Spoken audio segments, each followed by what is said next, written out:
What is going on, everybody? Welcome back to the channel. In today's video, we're going to be going over how I ship on eBay. Some of the lessons learned that I first started when I shipped on eBay, and some of the things I do now, and some of the things I'm going to be carrying over to my store, csmcollecting.com. So if you're interested in that, make sure you stick around. Let's get to it.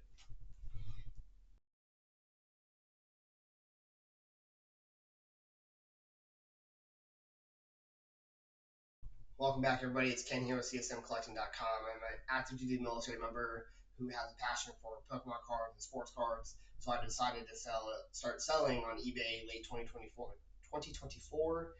Helps if I can talk today. And then decided to open up my own business, csmcollecting.com, where I sell Japanese and English Pokemon cards and products. So if you're interested in that stuff, make sure you check me out. Links are in the description below.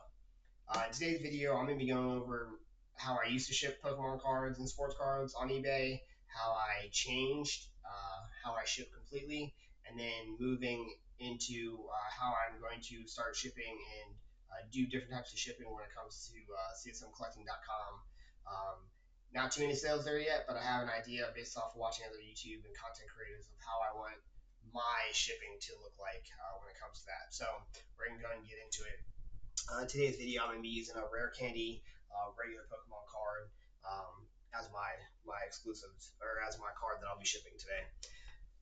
I used to use these plain white envelopes. It used to be the thing that I utilized all the time. And then I'll show you what I do. So I didn't used to have a thermal printer. I used to have to rely on printing on my computer, cutting out the label, taping it to it, and then going from there. So with that, I would always have an extra piece of paper. So what I used to do is I used to take my card, put it on the inside of the piece of paper, tape the piece of paper, or tape it to the piece of paper, put an index card, throw it on top. I'll try to center it as best as I can. I'm not doing it for the video because I don't do it like this anymore. I used to throw it in the envelope, seal it, tape it, tape the front, the receipt, or the label, and then that would be it. That's how I used to ship on eBay. When I first started out, I thought this was a great process. I got these box envelopes for, I think it was like 100 for less than 10 bucks. So I was trying to find the cheapest and easiest way to ship. And then after about 8 cards in, I started to get a couple people messaging me like, hey, what was that shipping? That's not cool. So I wanted to make sure that that never happened to me again, because that was the worst feeling in the world. So then I changed it. Now let me show you how I changed it too. So when I changed how I ship, I upgraded. I got these thicker envelopes, cardboard envelopes. They have a do not bend on there. And then now what I do is, take my card back out here. I take my card, save this piece of tape, I'm going to be needing it. So I take a top loader. So when I got a whole bunch of top loaders that I now stick all my cards in. So penny sleeve into top loader, into a piece of tape on top. And then what I do here is that I then take tape and I make sure I put tapes on the sides. And then I do 2 pieces of tape on top. And the reason I do 2 is because I take my business card,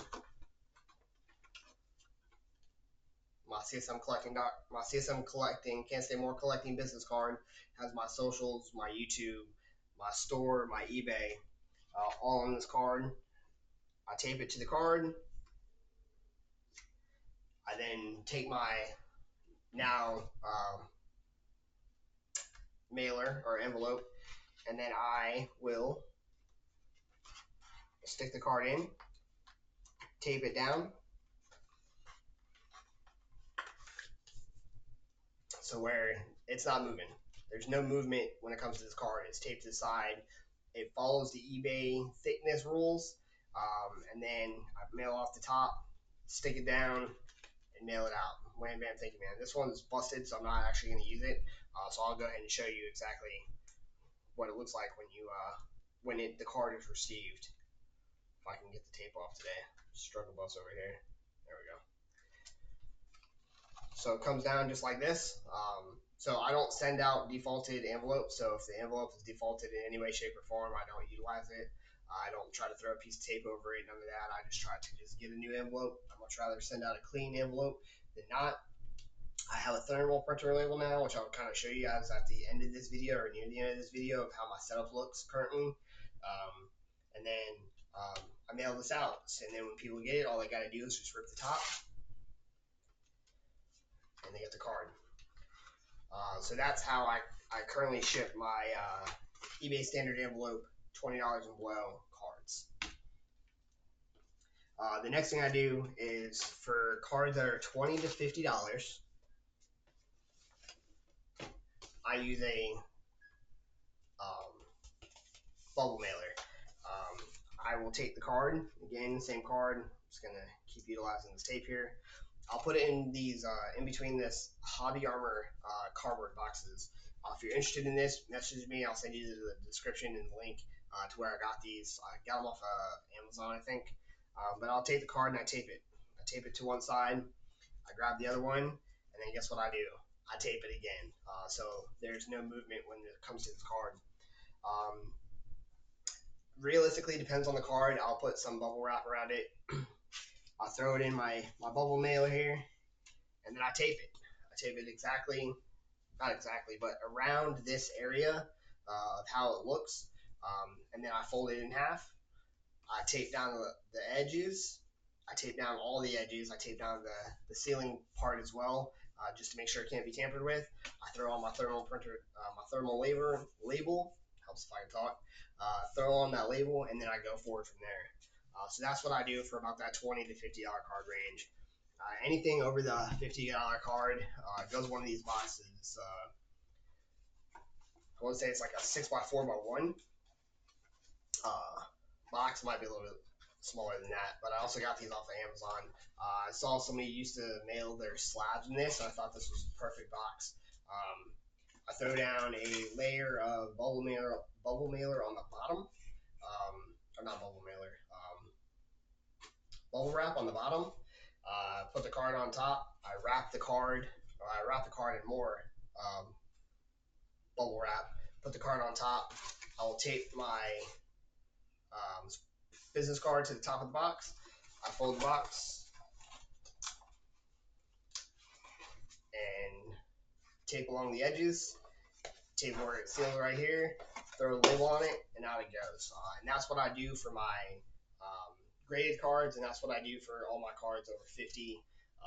Over 50, I typically put it in a magnetic case or magnetic one-touch case, and then ship it that way.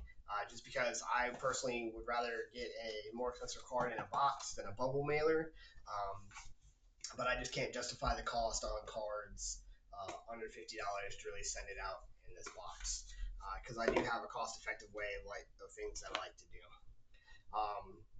And like kind of the last one that I really do is I do have these packs on csmcollecting.com.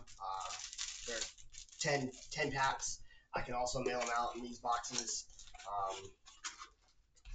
So I just gotta make sure that they do fit correctly. They just slide right down in, and I don't have to worry about too much bubble wrap because they just fit perfectly in this box the way I have them packaged up. So when it comes to Japanese cards, that is how I do that. And then that is also how I sell individual packs. I put it in this. I don't want to necessarily put it in a bubble mailer and let it get damaged while being shipped. So single packs and things like that also go in the box when it comes to Pokemon cards for me. And then the other big box that I really have, and I kind of want to talk about, is my 6x4x2. The reason I have a 6x4x2 is multi-purpose here. So it can fit 2 Japanese booster boxes in there. You can see one fits right on top just perfectly fine, but it also can fit 2 high-class Japanese booster boxes. So Trestle Festival's Shiny X. Teaser alert here, Trestle Festival will be coming to my website, csmcollecting.com. So if you're interested in that, make sure you check it out. I got a couple boxes on the way. But it all fits in this box. Throw some bubble mailer in there, or bubble wrap in there, and tape it up, and out it goes. So this is a 6x4x2. I saw this on Brian or Pokeani's shipping videos, so I picked some up. I also have 6x4x1s on the way as well. But that is how I ship my cards. I had a lot of lessons learned. I had a lot of growing pains. I still have growing pains when it comes to eBay. On people don't like certain things. I have a hard time with the thicker cards.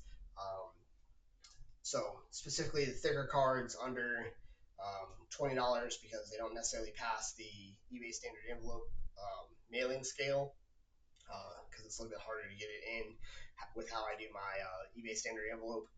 And then those really thick cards, I had a jersey card that I had a complaint about. I couldn't get a penny sleeve on it, so I put it in a team bag. I mailed the team bag out. I put it in a team bag, wrapped it up in a bubble mailer, put it in a box, and then mailed it out. Um, I typically ask for feedback on all my purchases, so I sent a request out to the guy, and he came back furious. He's like, "This was the worst thing that ever happened." I asked. He said the card was damaged while it was shipped. I asked for pictures, and he sent me my own pictures back. So I think it was part of a scam. But I took that as lessons learned of how to not ship cards anymore. And I take all the feedback I get off eBay, whether it's on my um, reviews or an actual label or somebody messaging me. I try to take all that feedback. If you are trying to sell on TCG Player or eBay, I hope this video helps. If you're trying to open up your own business and you want to learn how to ship product as well, I hope this helps. And if not, make sure you go check out Brian at PokeNE.com or his YouTube videos to try to help because that's where I learned a lot of my stuff. Until the next video, have a good one.